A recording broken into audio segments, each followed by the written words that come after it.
Hello, and welcome to Beautiful Losers of History, Episode 3, The Dawn of the Other Nation. Last episode, we witnessed the birth of the Cherokee Nation and discussed the rapid developments it experienced in the fields of politics, agriculture, law, and education.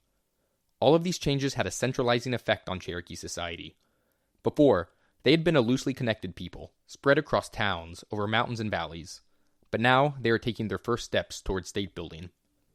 The United States government encouraged these developments, hoping that the Cherokee and other Indian nations would give up their traditional ways of life and establish farming-based communities like those found in America and Europe. America's Indian population was quite small, and once they all became farmers, it was hoped, they would no longer need the vast territories they possessed, which the United States government could then purchase and, in time, the Indians could be integrated into American society. Or, at least that's what they told themselves anyway. The Cherokee embraced these developments, but they had the opposite goal in mind. They wanted to become richer and stronger so that they could resist future American land annexations. Looking backward from today, we know how all of this turns out. Indian nations would adopt many developments that the American government encouraged, but they were reluctant to sell more of their territories, so the United States passed the Indian Removal Act to force the Cherokee and other Indian nations to surrender their homelands and relocate west of the Mississippi River. The act barely passed in Congress after a hard-fought fight against it, though, and this razor-thin victory is due to the seeds of change being planted now. For this episode, though, I want to take a step back from our Cherokee narrative and look at what is happening in the United States during this time. American society was changing almost as fast as Cherokee society was in the years after its independence from Great Britain.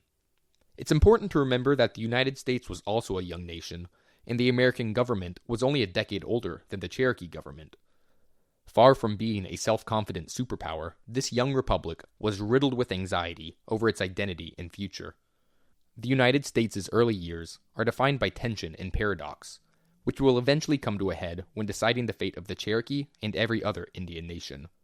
So while I may be pausing our Cherokee narrative to explore these tensions, I'm doing it because ultimately this podcast is a story about two nations, Cherokee and American. But first, I want to acknowledge my sources for this episode.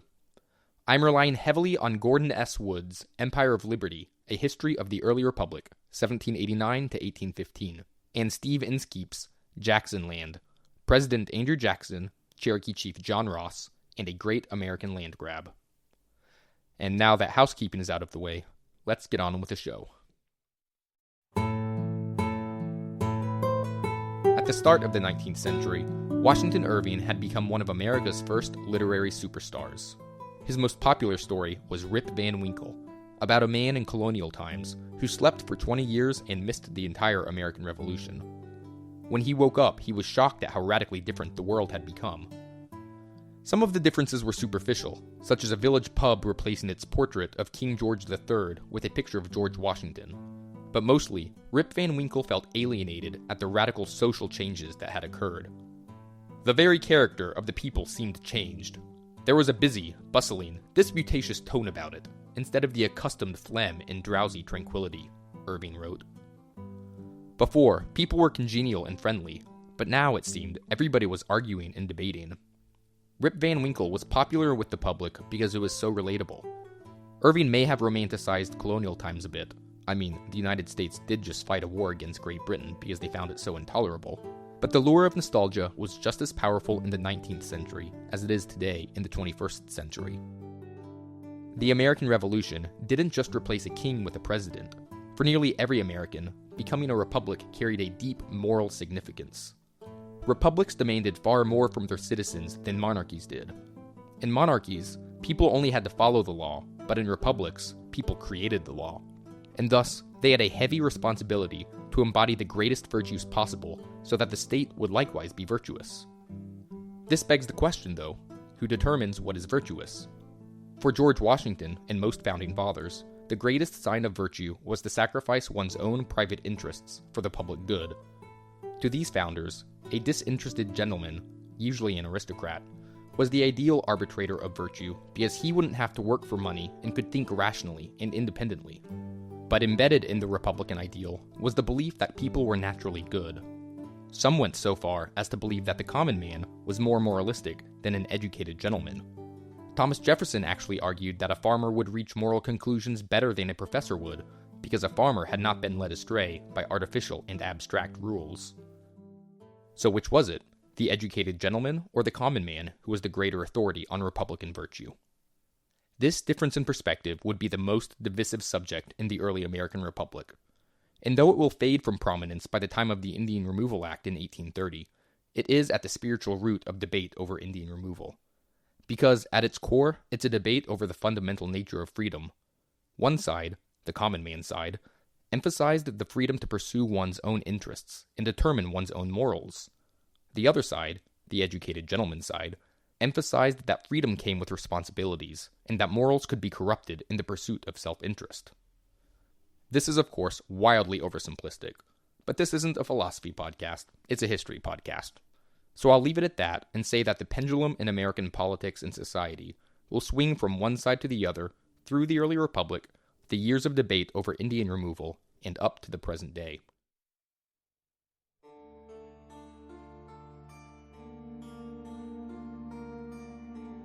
Almost immediately after the American Revolutionary War ended in 1783, the men who led the efforts for independence began to doubt whether the high-minded ideals of the Revolution could ever be realized. As the 1780s progressed, this anxiety only grew. Benjamin Rush, a founding father and signer of the Declaration of Independence, wrote that the American people were on the verge of, quote, degenerating into savages. Even the sober-minded George Washington was dismayed by the changes happening in the new country. From the highest ground we stood upon, the plain path which invited our footsteps, to be so fallen, so lost, it is really mortifying. But what was behind this anxiety? The population was growing faster than at any other time in American history, before or since. The economy was booming, and new settlements popped up seemingly overnight. The common people were jubilant, and expectations for the future were high. It was the educated gentlemen that were wringing their hands. At the time during and after the Revolution, America was governed by the Articles of Confederation, but I use the word govern very loosely. Nearly all power lay with the states. The national government had no president and just one House of Congress. It couldn't raise taxes, regulate trade, raise an army, or conduct foreign policy. Every state had only one vote in Congress, and states could print their own money and levy their own tariffs against other states. So a tyrannical national government was not the source of these founding fathers' anxiety. Instead, it was the state governments that they were concerned about. After the Revolution, there was a radical expansion in democracy across the states. States expanded the voter rolls to most white men, and many instituted annual elections. Because of this high frequency, most state legislatures replaced more than half of their representatives every year. The aristocratic establishment was horrified to see the new Republican state assemblies dominated by uneducated, ill-mannered men only concerned with the local interests of the voters who elected them. And special interests were everywhere. Merchants lobbied for high tariffs and taxes on land. Artisans lobbied for regulation of agriculture prices. Farmers lobbied for lower taxes and suspension of debt payments. Entrepreneurs lobbied for legal privileges and corporate charters. And all legislators traded votes to gain support for their own bills. Disinterested gentlemen, these were not. I haven't mentioned it yet, but the founders considered property rights among the most treasured rights won in the American Revolution, so they were most concerned by how these state representatives threatened the rights of creditors. The vast majority of America, about 90% of the population, were farmers, and most small farmers had to take out loans to support themselves until harvest time. Now, farming was hard work, and success wasn't guaranteed, so when farmers had trouble paying back their loans, they went calling to these newfangled state assemblies to seek relief. And if their local representative wasn't helping them, well, luckily we have annual elections, and every Tom, Dick, and Harry, no matter their background, could run for office, so those representatives were keen to listen to these farmers. In response to these pressures, state assemblies passed laws that canceled debts and printed paper money to cause inflation. Inflation caused the debt creditors held from their loans to farmers to be worth less, making it easier for the farmers to pay them off. And I don't think it's a coincidence that these so-called disinterested gentlemen founders were most concerned by the threats democracy posed to banks and moneylenders. Now, there's no denying that these men were total elitists. I mean, they literally believed the elite of society should be in charge of government. But they weren't entirely wrong about the unseemly, destabilizing effects of radical democracy. But they'd gotten themselves into a pickle. They had already handed power to the people, and they couldn't well take it back from them. So instead, they invented a little thing called the United States Constitution. This episode is sprawling enough as is, so I'm not going to go into detail about the drafting of the Constitution. But all you need to know is that just about everybody, gentleman or commoner, realized that there were problems with the current state of affairs. So every state, except Rhode Island, sent delegates to Philadelphia to produce a report recommending changes to the Articles of Confederation. Rather than making some minor reforms, though, the delegates met in secret and drafted an entirely new form of government for the United States. They proposed to eliminate the de facto independence of the states and institute a much stronger national government. And though power would be shared with the states, they would no longer have the final word on every matter. We Americans like to think of our Constitution as a semi-divine document, imparted with the wisdom of the founders, but its creation was extremely contentious. While drafting the Constitution, delegates fought and yelled over every article and proposal, and the end result was a compromise document that only 39 out of the 55 delegates could even stomach. The controversy continued when the delegates returned to their home states. Over the next 3 years, state assemblies debated the Constitution, and it was fiercely opposed by many who saw it as taking away the liberties that were just recently won in the Revolution. Every state eventually ratified the Constitution, though, again, Rhode Island was the last holdout. But for the sake of this episode, what you need to know is that supporters of the Constitution and the government it created came to be known as the Federalists, and the opponents of the Constitution were known as the Anti-Federalists. The Anti-Federalists won some victories, notably the Bill of Rights, but they ultimately lost the battle over the Constitution. Now, why am I telling you all of this? Isn't this a podcast about the Indian Removal Act? Well, I'll tell you why.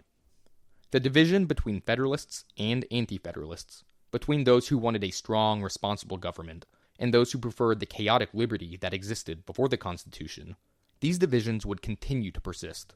And when the battle over the Indian Removal Act occurs in the generation that follows the generation of the founders, these divisions will remain beneath the surface. They will go by different names. Instead of Anti-Federalist or Federalist, they will call themselves the Jacksonian Party and the Anti-Jacksonian Party. But at their core, they will still be debating whether the government should act responsibly with the best interest of the nation in mind, or whether the national government should pipe down and get out of the way and let the states do as they saw fit. This was the same debate that existed between Washington's disinterested gentleman philosophy and Thomas Jefferson's "a farmer is wiser than a professor" philosophy, and it is still the same debate we are having to this day. Still with me? I'll be honest, I didn't expect to spend half this episode talking about the origins of American government, but now that I have, I hope you see its value. For the rest of this episode, I'm going to jump around a bit more. In the last 2 episodes, we examined the rapid development happening in Cherokee society after the American Revolution. But as you'll see, American society was experiencing its own meteoric changes. When the Constitution came into effect in 1789, the public was exhilarated. Before, nobody was quite sure whether the American experiment in republicanism would succeed. But it proved to the old European powers who were watching all of this unfold on the other side of the Atlantic that the United States was here to stay. It also created a new identity for Americans, who didn't have a long and glorious history like the monarchies of the Old World. Before the Revolution, Americans who traveled to Europe were embarrassed to be from such a provincial, backwater place. London's population was approaching 1 million people. Philadelphia, by contrast, America's biggest city, only had a population of 40,000 people. All total, just 5 American cities had populations above 10,000 people. Before, Americans had felt that they had been on the periphery of world affairs, but now they could assure themselves that they were at the center of a grand experiment and all of history lay on their shoulders. No longer did they need to look east across the Atlantic for identity. Now they could look west, towards the wilderness of the frontier and beyond. There was an entire continent into which they could expand and apply their ideals to, and, other than a few pesky Indian tribes, it was all theirs. America's population rapidly grew as immigrants from Europe poured in. These immigrants had all sorts of identities. They were English and Irish, German and French, Swedes and Norwegians, Spanish and Dutch, and countless more nationalities that were forming this new American identity. And Americans celebrated their new nation for welcoming refugees from Europe. While the old world was backwards and tyrannical, in the words of James Madison, the United States were, quote, an asylum to the persecuted and oppressed of every nation and religion. This was during the peak of the Enlightenment, a philosophical, intellectual, and cultural movement on both sides of the Atlantic that celebrated knowledge, rationality, and progress. And Americans thought of themselves as the embodiment of this Enlightenment. And this wasn't just blind nationalism. By 18th century standards, the average American really did have a higher quality of life than the average European. Literacy levels were higher than just about anywhere else in the world. As Thomas Jefferson put it, ours are the only farmers who can read Homer. Most farmers in Europe were peasants who toiled away on land that belonged to some rich duke, but in America, most farmers owned the land that they worked on, and they reaped the rewards of their harvest. No doubt, this exceptionally high opinion of themselves, and the sense of their place in history, made it easier for Americans to justify taking their land from Indians, who many saw as hopelessly backwards. In the late 18th century, educated people in both America and Europe shared a widely held belief that the development of society could be organized into 4 stages. In order, these stages of development were 1. Hunting and gathering, 2. Pastoralism, 3. Agriculture, and 4. Commerce. It was believed that, as time passed and population grew, every society would pass through these 4 stages. The Indians were obviously at stage 1, hunting and gathering. Europe was obviously at stage 4, commerce. But at stage 4, it was believed that society could no longer develop, and decay would set in as extreme wealth accumulated for the few at the top, while the masses lived in poverty. This decay, in turn, would destroy societies. Americans, people of destiny that they were, saw themselves as somewhere between stages 3 and 4, that is, the agriculture stage and the commerce stage. This was, of course, the ideal position to be in, they told themselves. As a Massachusetts minister said in 1787, quote, in the present age, our country is in a medium between barbarity and refinement. In such an age, the mind of men are strong and vigorous, being neither enfeebled by luxury nor shackled by authority. Or, as Benjamin Franklin put it more bluntly, America during this time was, quote, a general happy mediocrity. But not everybody was content with mediocrity.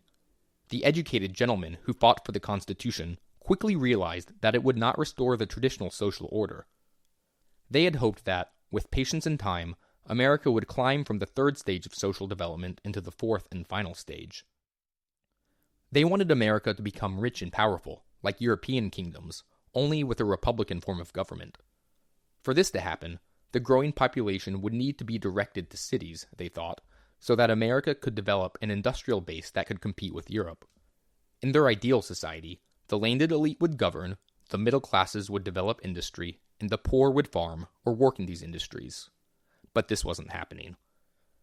The Constitution made for less chaos in government, but the common people were no less powerful than they had been under the Articles of Confederation. And the booming American population wasn't restricted to cities. To the dismay of the elites, the people were moving west, beyond the Appalachian Mountains, where our main Cherokee narrative has been taking place. In 1800, 90% of the population still lived east of the Appalachians, but the fastest growing segments of the country were the frontier regions. This gave the Eastern gentlemen anxiety, because, in their eyes, Westerners were even more crude and uneducated than the rabble-rousing commoners east of the Appalachians. A visiting Frenchman wrote that white Americans on the frontier were so ill-behaved that they were, quote, worthy of their savage neighbors. There was virtually no system of government out west, and the law meant little, so men on the frontier often settled their disputes with no holds-barred combat, using their hands, feet, and teeth until somebody gave up or was incapacitated. Nothing was off limits. A Kentuckian wrote that scratching, pulling hair, choking, gouging out each other's eyes, and biting off each other's noses was common in brawls. To be sure, social violence still happened back east and in Europe.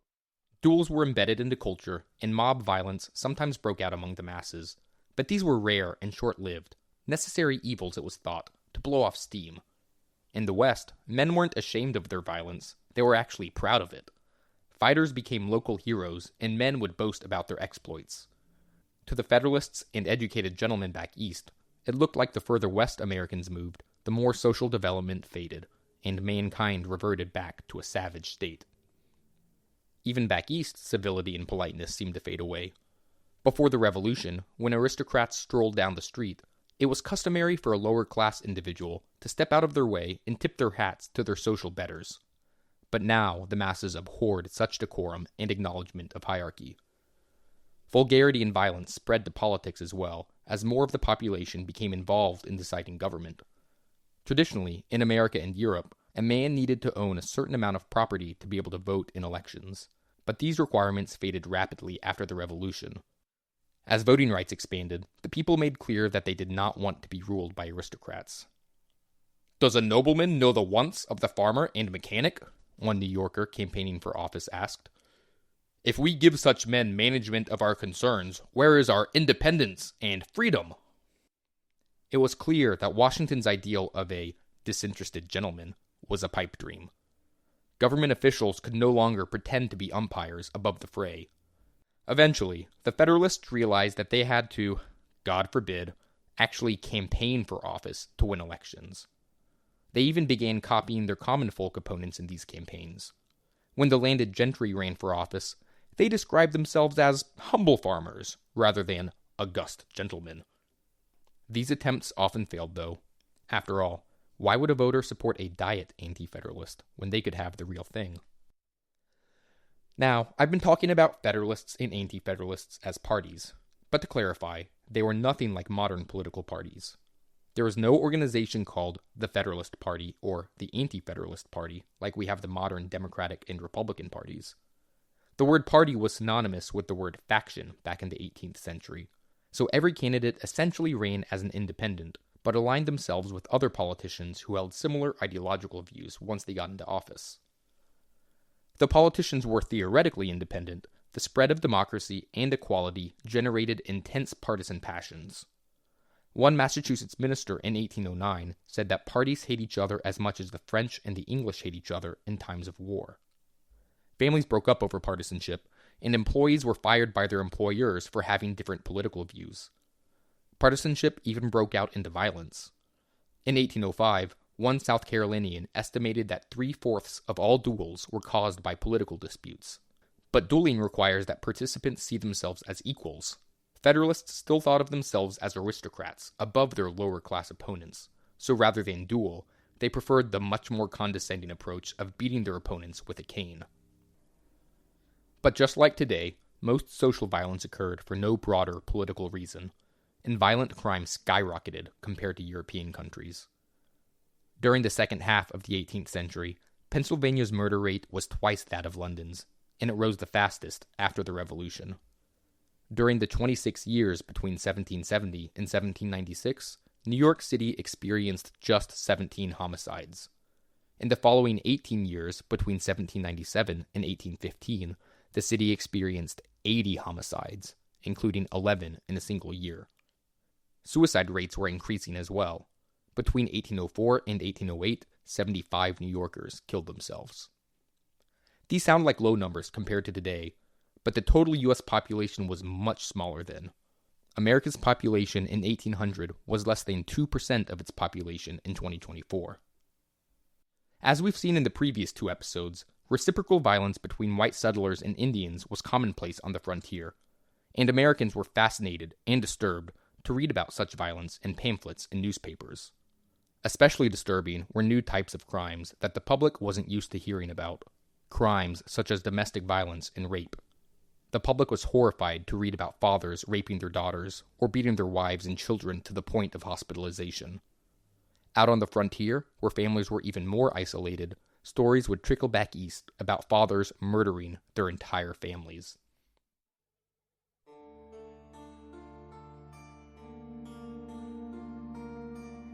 But what was the source of all of this violence? One popular explanation, then as now, was alcohol. To put it bluntly, Americans were completely hammered at the turn of the 19th century. Alcohol consumption skyrocketed after the Revolution. In 1790, the average American consumed 2.5 gallons of hard liquor annually. By 1820, this amount had risen to 5 gallons, nearly triple today's alcohol consumption. But this number concealed even higher rates of alcoholism. If you exclude enslaved people, who were mostly forbidden from drinking alcohol, as well as women and children, this meant that white men were consuming vast amounts of liquor. One New York senator even estimated that some workers in the country consumed up to 1/4 of a gallon of hard liquor a day. The abundance of alcohol stemmed from the country's vast size. There were no railroads yet, which made transporting heavy cargo slow and prohibitively expensive. For grain farmers, this meant that their harvest often spoiled before reaching distant markets.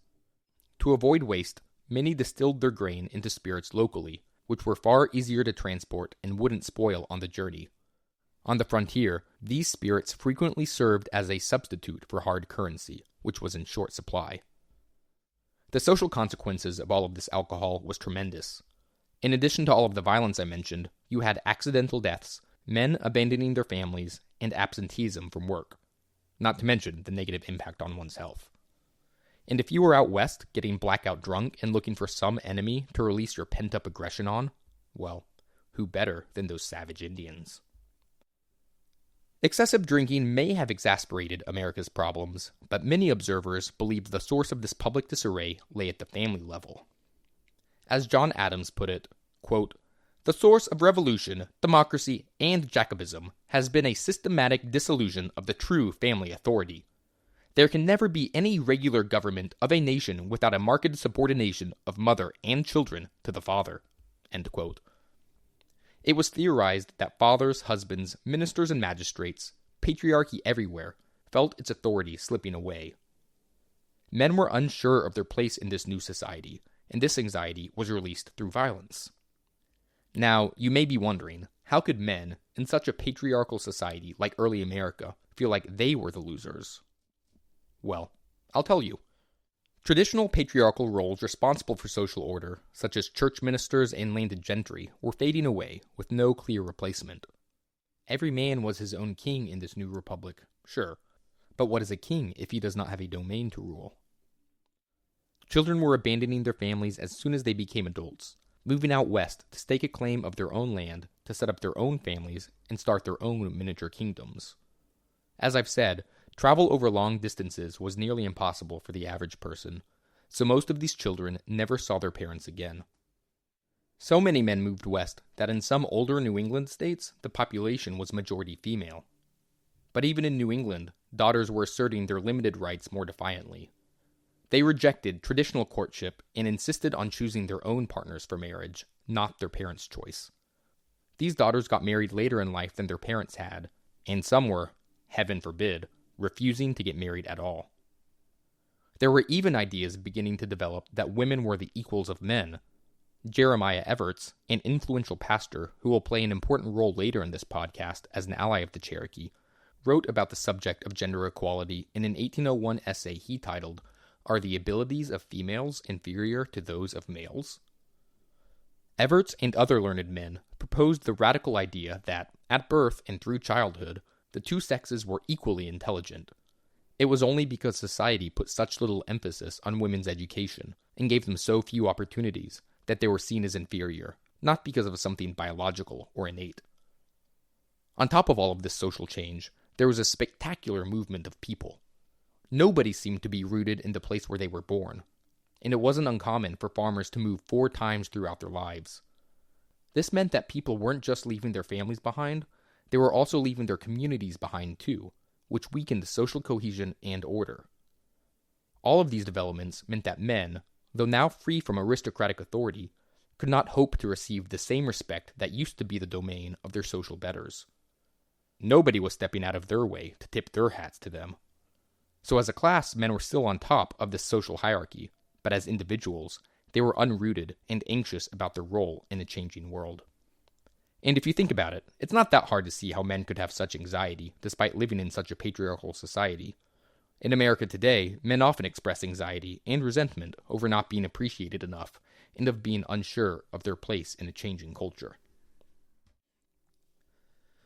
With all of this change happening, there was one part of the country that remained conspicuously the same: the South.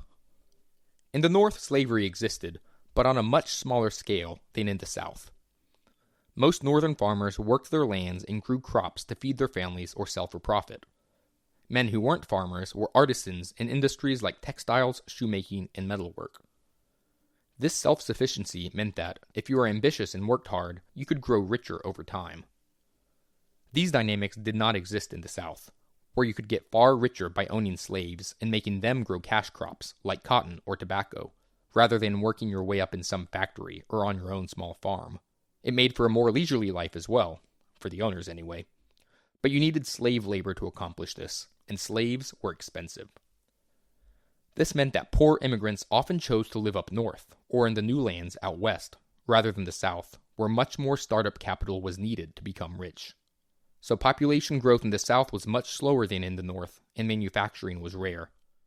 These dynamics meant the traditional view of aristocracy was stronger in the South than in the North, where aristocracy quickly was fading away. To be sure, slavery had existed in every British colony before the Revolution, but after independence, the mid-Atlantic states and New England began abolishing slavery outright or in a controlled process of gradual emancipation over time. Some slaveholders even freed their slaves after American independence, citing their revolutionary ideals and clinging to the fading aristocratic notion of noblesse oblige. This happened either immediately or through their wills upon their deaths. So at least some founding fathers recognized the hypocrisy between slavery and the belief that all men were created equal. That being said, some leading men in the South even began emancipating their slaves too. Overfarming had depleted the soil in the southern states, making slavery less economical than it once was, and for a brief moment, it looked like slavery in America might gradually fade away. This fantasy would prove to be short-lived though. In 1793, Eli Whitney invented the cotton gin. Before this, an individual, almost always a slave, had to physically remove cotton seeds out of the tufts of cotton that they had just harvested. This was done by hand, which made for a slow, arduous process. Cotton could not be woven into textiles with the seeds still in it, so it couldn't be sold for profit until this time-consuming separation occurred. Eli Whitney's invention used a combination of a wire screen and metal hooks to separate cotton fibers from their seeds. The only manual labor involved was turning a hand crank. So this process was exponentially faster than the old method by hand, and it made cotton production much more profitable. So just as slavery looked like it was on the way out, the cotton gin gave it a new lease on life, and Southerners shut the door on emancipation. The cotton gin didn't solve the problem of soil depletion, though. Plantation owners could process cotton faster, but as time passed, their cotton yield still shrank. And since land is a finite resource, Southerners had to look past the original states to find fresh soil that would allow them to expand their budding cotton empires. And where would they find this new land? Well, to the west of Georgia lay some of the finest soil on earth, and the only people there were some backwoods Indian tribes, only in the first stage of social development. These tribes were the Chickasaw, the Choctaw, the Muskogee, which Americans called the Creek, the Seminoles, as well as the biggest tribal nation of all, the Cherokee. Before I wrap up, I want to explain why I took a detour from our friend the Ridge and our main narrative centered on the Cherokee Nation. In this episode, we examined the social and cultural developments occurring in the young American Republic. I hope you're starting to see how all of these dynamics will play a role in encouraging the United States to pursue a policy of expansion at the expense of Native Americans, a policy that will culminate in the Indian Removal Act of 1830. The decline of aristocracy and George Washington's ideal disinterested gentleman politician, combined with the growth in popular democracy centered on local interests, will lead to governments that are less interested in pursuing policies that serve the greater good, and instead lead to policies that are popular with certain segments of the voting public. A booming population will lead to white Americans expanding west, beyond the borders of the original 13 colonies. Increasing rates of alcoholism and the breakdown of traditional social orders will lead to a more violent, aggressive society, and a southern economy based on slavery and cotton will require new lands to make up for the depleted farmlands back east. There will be some checks on these forces, most notably the Constitution, as well as the remaining Federalists, who will continue to exert influence in culture and politics, though this influence will weaken over time. Next episode, We'll return to our main narrative centered on the Cherokee Nation and the Ridge, who will travel to Washington, D.C. as part of a Cherokee embassy. Meanwhile, the United States will increase pressure on the Cherokee to abandon their lands, and the first trickle of Cherokee will begin to move west on their own accord to get as far away as possible from the growing influence of the United States. Until then, I would really appreciate it if you could like and review this podcast on your podcast app. This is the best way for Beautiful Losers to reach a wider audience and tap into that oh-so-powerful algorithm. And while you're doing that, why not spread the word? Tell your friends about this show and share it on social media.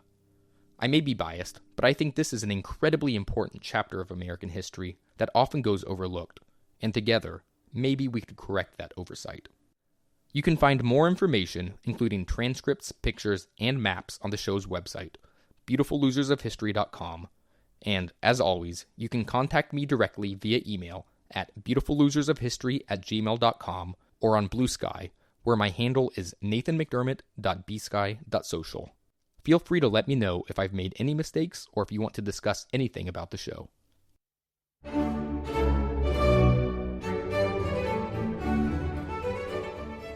Beautiful Losers of History is written and narrated by me, Nathan McDermott. Logo design is by Nicole Stallings-Blanche.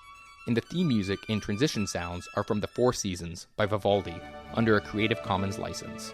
Background audio is courtesy of Kevin MacLeod at incompetech.com. Thanks again, and until next time, this has been Beautiful Losers of History.